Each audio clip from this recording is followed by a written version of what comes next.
Presidenti Arben, mirë se keni ardhur në Solo Intervista. Çfarë mund të tregoni diçka për karrierën tuaj? Nga fillimi deri sot.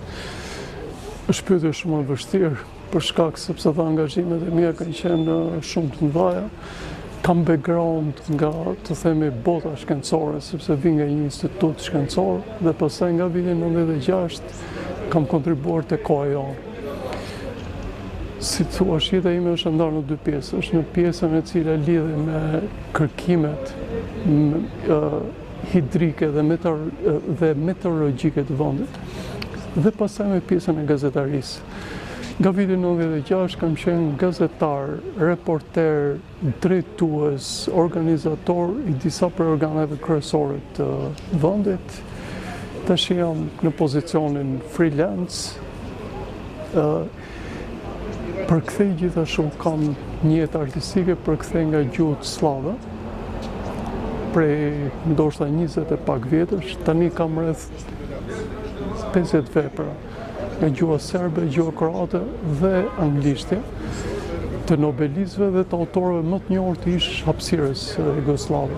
Momentalisht jam i angazhuar si analist politik, por edhe si publicist. Mundova ta përmbledhja sepse edhe minutazhi besoj është i tepruar nëse do flisë. Ky është kontributi dhe ky është mënyra se si unë angazhohem në jetë.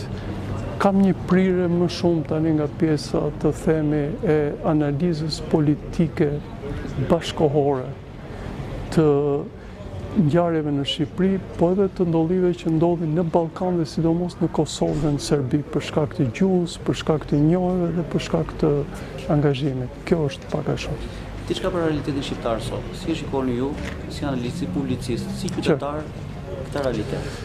Shumë të ngarkuar, shumë problematik, dhe më vjen keq vëzhgimet që janë bërë 100 vjet përpara, sidomos nga Faikonica, diçka më pak nga Fanoli, nga individ të tjerë. Luish Gurakuqi ka pasur qasje, të themi, më elegante, ka pasur qasje të tjerë të individëve të caktuar. Do të veçoja sidomos Mitat Frashën. Shqiptari sotëm ka pak ndryshime me shqiptarin e 100 e ca vite përpara. Jemi sërish kaotik, jemi shumë problematik përsa e përket konceptimit ton të shtetit në përgjithësi, dhe mbi të gjitha jemi jashtëzakonisht të paqartë për të ardhmen tonë. Uroj që shqiptari sotëm, me sidomos brezat,